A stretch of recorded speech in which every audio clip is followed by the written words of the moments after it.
악마가 따로 있는 것 같아요. 저는 악마 축에도 못 껴요. 어디 무슨 발가락이 떼도 안 되지.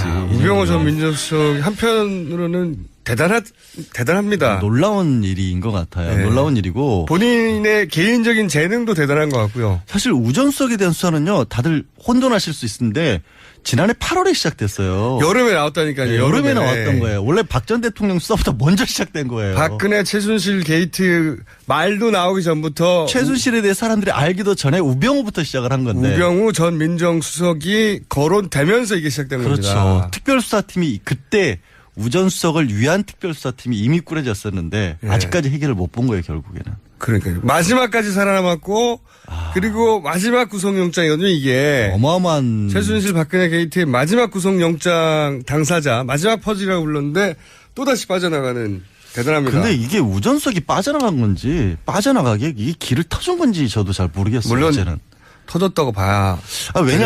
왜냐면. 정황이 아니겠는가. 오늘 법원이 영장을 기각을 하면서 내놓은 게 결국에는 법적으로 다툴 여지가 많다라고 했는데. 그러니까 명백한 게 없다는 거죠. 명백한 게 없다는 거잖아요. 이거는 그리고 이제 우전수석이 계속 주장했던 게 자기는 모르고 그냥 민정수석으로서 일을 했을 뿐이다. 최순실도 모르고 그러니까. 최순실에 대한 비보고를 받은 적도 없고 모른다 나는 그쪽 아무것도. 그러니까.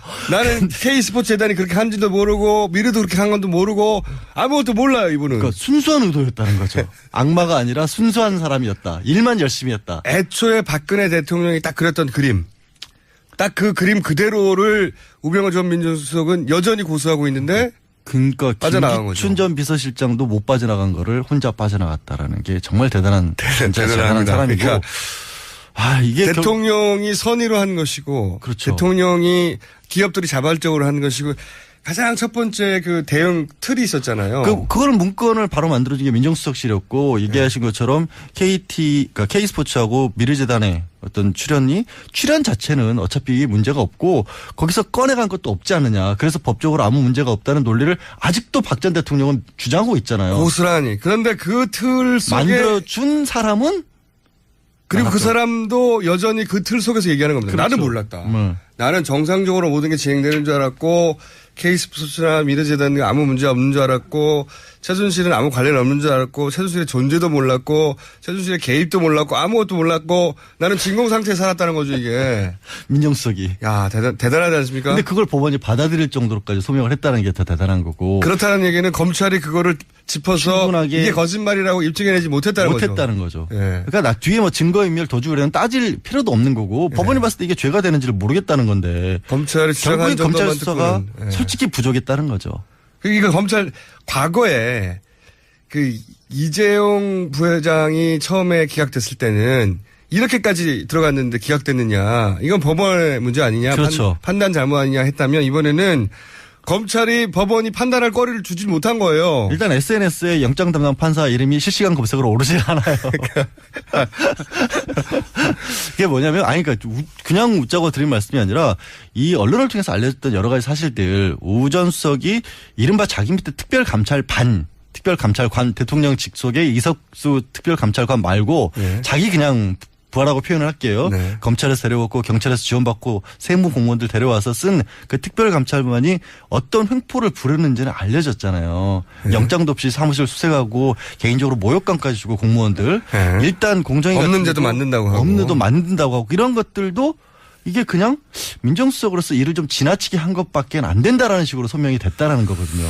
이거를 어떻게 소명을 해내는지가 사실 저도 그 자리에 들어가 보고 싶었을 정도로 검찰이 정말 충분히 못 때린 건데, 못 잡아낸 건데. 그러니까 그것도 이상한 게 무엇보다 박영수 특검이 마지막에 폭탄 몇 개를 던졌잖아요, 사실. 100% 구속된다, 다시 영장 청구하면.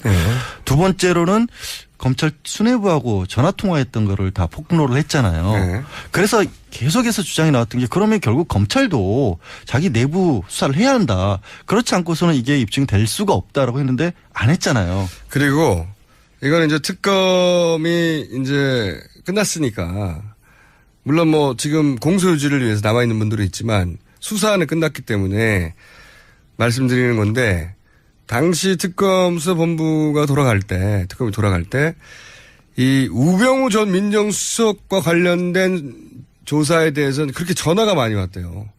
검찰 쪽으로부터. 얼마나 어떻게 진행되고 있냐고. 그래서 그 압박인 거죠.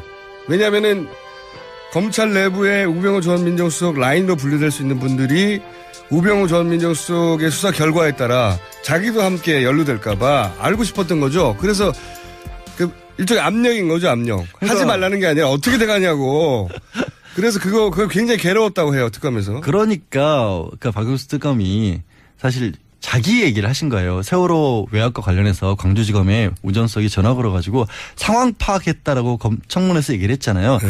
이번에 새롭게 추가된 혐의가 세월호 외압과 관련해서 이거가 뭐 직권남용은 어렵지만 최소한 그렇게 전화를 해서 알아본 게 청문회에서 위증을 한 게 아니냐 압력을 행사를 해놓고 박영수 특검 입장에서도 그렇게 전화가 오고 알아보겠다고 어떻게 되고 있냐 물어보는 건 사실 수사팀에 대한 압력 아니냐. 압력이죠, 당연히. 이 얘기를 하시고 싶었는데 그 얘기를 빙 돌려서 그렇게 우전석이 세월호 관련해서 아니 광주지검장에 형사부장한테 전화를 하면 한참 수색이 진행 중인데 수사가 진행 중인데 민정수석이라는 사람이 그거 어떻게 되고 있어라고 알아본다는 것 자체가 솔직히 압력 아니냐 이 말씀을 하신 건데 그래서 그 부분을 특검에도 그런 일이 있었다는 거죠. 그게 뉘앙스가. 그 뉘앙스가. 네, 실제로 그런 일도 있었다고 이번에는 들었고. 안 받아들여진 거죠. 그것마저도.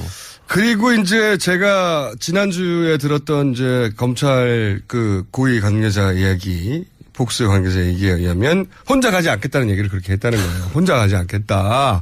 혼자 다 같이 가겠다. 어디를?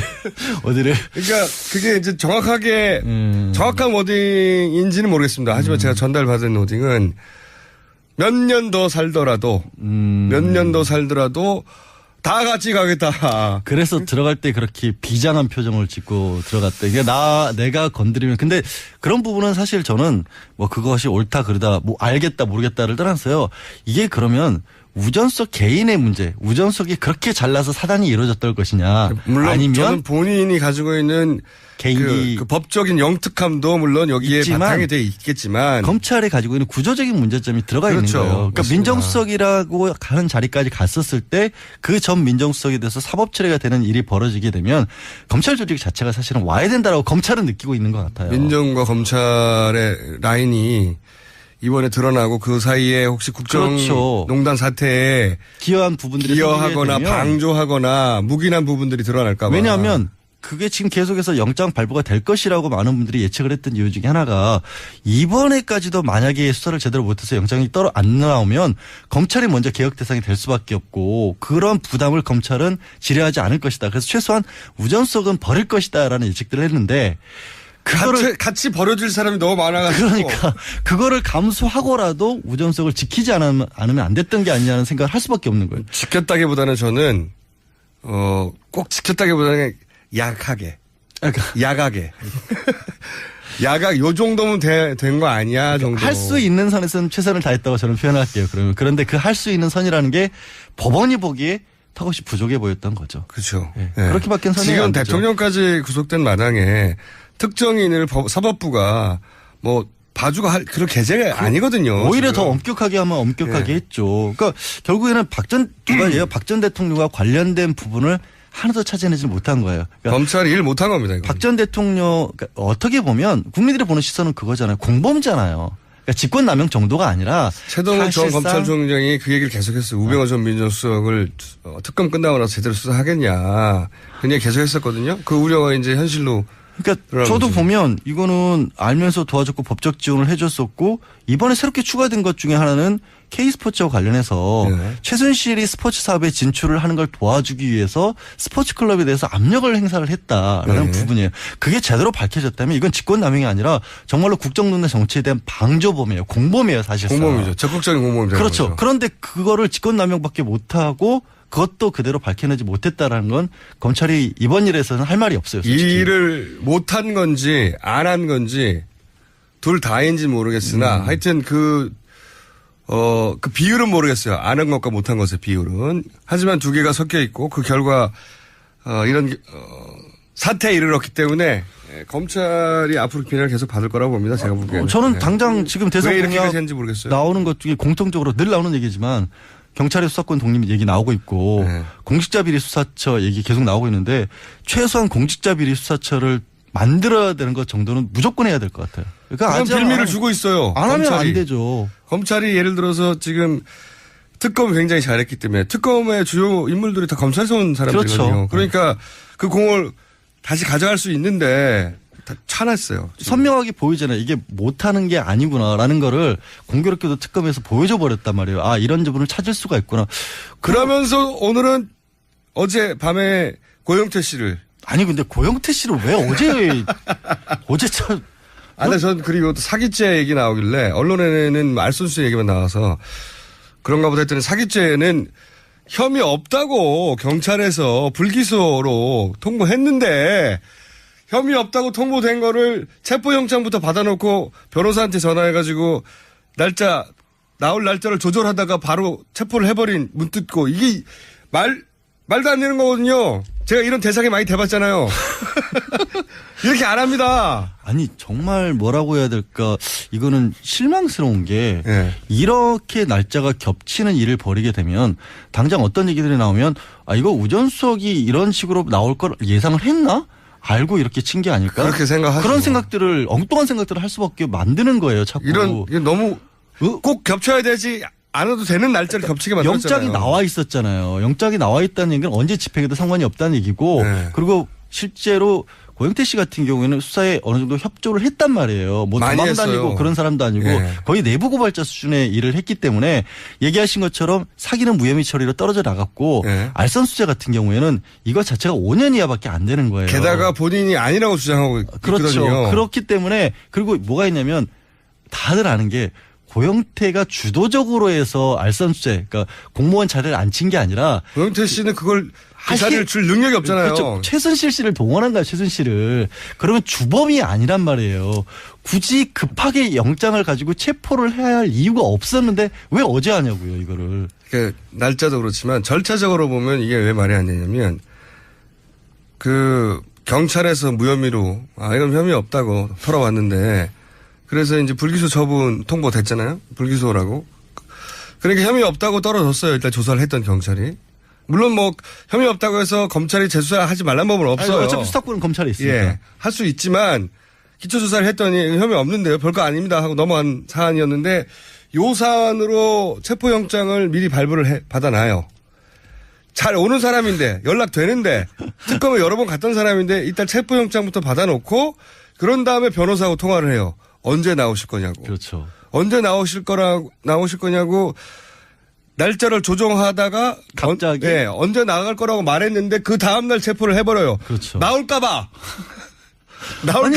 제가 보기에는 이거는 자기 발로 나올까봐 체포를 한 거예요. 아니, 이게 정말 이상한 게 고영태 씨가 돈 받은 거는요. 그 이른바 김수현 파일, 고영태 X파일이라고 하는 거에 나와 있어요. 네. 그래서 그 사실에 대해서 고영태 씨도 진술을 했어요. 네. 그걸 이렇게 갑작스럽게 진행할 이유가 없어요. 왜? 이게 증거가 어디 날아가는 게 아니잖아요. 본인 발로 걸어서 나올까봐 체포를 한 거라니까요. 이렇게 생각하는 게 맞는 거예요. 변호사도 정해졌어. 검찰이 부르면 오던 사람이야. 특검에도 잘 오던 사람이야. 그리고 걱정스러운 게 그런데 날짜도 맞춰서 나온대. 이거 그냥 나오면 안 되는데 체포해야 되는데. 이렇게 된 거예요. 왜 저 진짜 다른 걱정이 뭐냐면 고영태로 인해서 이 모든 일이 발생했다는 음모론이 있었잖아요. 네. 지금까지 그거 주장한 사람들이 있는데 네. 이런 식으로 법 적용을 해버리면 그거를 또 다시 그분들이 써먹을 빌미가 되는 거죠. 네. 해명을 충분히 해야 돼요. 그렇게 할 수밖에 없었던 이유가 뭔지를 검찰이 밝혀줘야 된다. 그러니까요. 이 민감한 시국에 왜 이렇게까지 묘한 일을 양반님? 벌여요. 끝났습니다. 아 그래요? 당신의 시간은 끝났습니다. 양지열 변호사였습니다. 저는 김호준이었습니다. 내일 다시 뵙겠습니다. 안녕.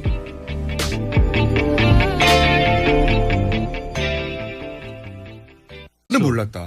나는 정상적으로 모든 게 진행되는 줄 알았고 K스포츠나 미래재단 아무 문제 없는 줄 알았고 최순실은 아무 관련 없는 줄 알았고 최순실의 존재도 몰랐고 최순실의 개입도 몰랐고 아무것도 몰랐고 나는 진공 상태에 살았다는 거죠 이게.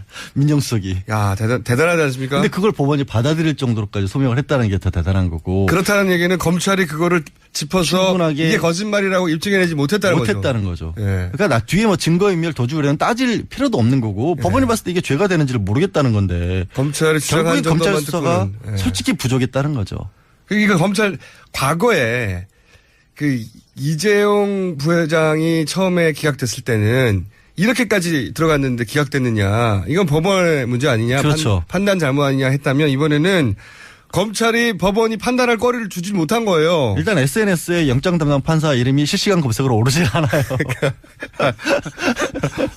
그게 뭐냐면, 그러니까 그냥 웃자고 드린 말씀이 아니라 이 언론을 통해서 알려졌던 여러 가지 사실들, 오 전 수석이 이른바 자기 밑에 특별감찰관 대통령 직속의 이석수 특별감찰관 말고 자기 그냥 부하라고 표현을 할게요. 네. 검찰에서 데려왔고 경찰에서 지원받고 세무 공무원들 데려와서 쓴 그 특별감찰관이 어떤 횡포를 부르는지는 알려졌잖아요. 네. 영장도 없이 사무실 수색하고 개인적으로 모욕감까지 주고 공무원들. 네. 일단 공정위가 없는 데도 만든다고 하고. 없는 데도 만든다고 하고 이런 것들도 이게 그냥 민정수석으로서 일을 좀 지나치게 한 것밖에 안 된다라는 식으로 소명이 됐다라는 거거든요. 이거를 어떻게 소명을 해내는지가 사실 저도 그 자리에 들어가 보고 싶었을 정도로 검찰이 정말 충분히 못 때린 건데, 못 잡아낸 건데. 그러니까 그것도 이상한 게 무엇보다 박영수 특검이 마지막에 폭탄 몇 개를 던졌잖아요. 사실 100% 구속된다. 다시 영장 청구하면. 두 번째로는 검찰 수뇌부하고 전화 통화했던 거를 다 폭로를 했잖아요. 그래서 계속해서 주장이 나왔던 게 그러면 결국 검찰도 자기 내부 수사를 해야 한다. 그렇지 않고서는 이게 입증될 수가 없다라고 했는데 안 했잖아요. 그리고 이거는 이제 특검이 이제 끝났으니까 물론 뭐 지금 공소유지를 위해서 남아 있는 분들이 있지만 수사는 끝났기 때문에 말씀드리는 건데 당시 특검 수사본부가 특검이 돌아갈 때 이 우병우 전 민정수석과 관련된 조사에 대해서는 그렇게 전화가 많이 왔대요. 검찰 쪽으로부터 얼마나 어떻게 진행되고 있냐고. 그래서 그 압박인 거죠. 왜냐하면은 검찰 내부에 우병우 전 민정수석 라인으로 분류될 수 있는 분들이 우병우 전 민정수석의 수사 결과에 따라 자기도 함께 연루될까봐 알고 싶었던 거죠. 그래서 그 일종의 압력인 거죠, 압력. 그러니까 하지 말라는 게 아니라 어떻게 돼가냐고. 그래서 그거 굉장히 괴로웠다고 해요, 특검에서. 그러니까 박영수 특검이 사실 자기 얘기를 하신 거예요. 세월호 외압과 관련해서 광주지검에 우전석이 전화 걸어가지고 상황 파악했다라고 청문회에서 얘기를 했잖아요. 이번에 새롭게 추가된 혐의가 세월호 외압과 관련해서 이거가 뭐 직권남용은 어렵지만 최소한 그렇게 전화를 해서 알아본 게 청문회에서 위증을 한 게 아니냐 압력을 행사를 해놓고 박영수 특검 입장에서도 그렇게 전화가 오고 알아보겠다고 어떻게 되고 있냐 물어보는 건 사실 수사팀에 대한 압력 아니냐. 압력이죠, 당연히. 이 얘기를 하시고 싶었는데 그 얘기를 빙 돌려서 그렇게 우전석이 세월호 관련해서 아니 광주지검장에 형사부장한테 전화를 하면 한참 수색이 진행 중인데 악마가 따로 있는 것 같아요. 저는 악마 축에도 못 껴요. 어디 무슨 발가락이 떼도 안 되지. 우병우 전 민정수석이 한편으로는 대단합니다. 놀라운 일인 것 같아요. 놀라운 일이고. 본인의 개인적인 재능도 대단한 것 같고요. 사실 우전석에 대한 수사는요. 다들 혼돈하실 수 있는데 지난해 8월에 시작됐어요. 여름에 나왔다니까요. 네, 여름에 나왔던 거예요. 원래 박 전 대통령 수사보다 먼저 시작된 거예요. 박근혜 최순실 게이트 말도 나오기 전부터 최순실에 대해 사람들이 알기도 전에 우병우부터 시작을 한 건데. 우병우 전 민정수석이 거론되면서 이게 시작된 겁니다. 그렇죠. 특별수사팀이 그때 우전수석을 위한 특별수사팀이 이미 꾸려졌었는데 아직까지 해결을 못 본 거예요. 결국에는. 그러니까요. 마지막까지 살아남았고 그리고 마지막 구속영장이거든요. 이게. 어마어마한. 최순실 박근혜 게이트의 마지막 구속영장 당사자 마지막 퍼즐이라고 불렀는데 또다시 빠져나가는 대단합니다. 근데 이게 우전석이 빠져나간 건지 빠져나가게 이게 길을 터준 건지 저도 잘 모르겠어요. 물론 이제는. 터졌다고 봐야. 왜냐하면 정황이 아니겠는가. 오늘 법원이 영장을 기각을 하면서 내놓은 게 결국에는 법적으로 다툴 여지가 많다라고 했는데 명백한 게 없다는 거죠. 명백한 게 없다는 거잖아요. 이거는 그리고 이제 우전수석이 계속 주장했던 게 자기는 모르고 그냥 민정수석으로서 일을 했을 뿐이다. 최순실도 모르고 그러니까. 최순실에 대한 비보고를 받은 적도 없고 모른다 나는 그쪽 아무것도. 그러니까 나는 K스포츠재단이 그렇게 한지도 모르고 미르도 그렇게 한 건도 모르고 아무것도 몰라요 이분은. 그러니까 순수한 의도였다는 거죠. 악마가 아니라 순수한 사람이었다. 일만 열심히 했다. 애초에 박근혜 대통령이 딱 그렸던 그림. 딱 그 그림 그대로를 우병우 전 민정수석은 여전히 고수하고 있는데 그러니까 빠져나간 거죠. 김기춘 전 비서실장도 못 빠져나간 거를 혼자 빠져나갔다라는 게 정말 대단한 대단한 사람이고. 그러니까 이게 대통령이 선의로 한 것이고 그렇죠. 대통령이 기업들이 자발적으로 한 것이고 가장 첫 번째 그 대응 틀이 있었잖아요. 그거를 문건을 바로 만들어준 게 민정수석실이었고 얘기하신 것처럼 그러니까 K스포츠하고 미르재단의 어떤 출연 자체는 어차피 문제가 없고 거기서 꺼내간 것도 없지 않느냐. 그래서 법적으로 아무 문제가 없다는 논리를 아직도 박 전 대통령은 주장하고 있잖아요. 고스란히. 그런데 그 틀 속에 만들어준 사람은 그리고 그 사람도 여전히 그 틀 속에서 얘기하는 겁니다.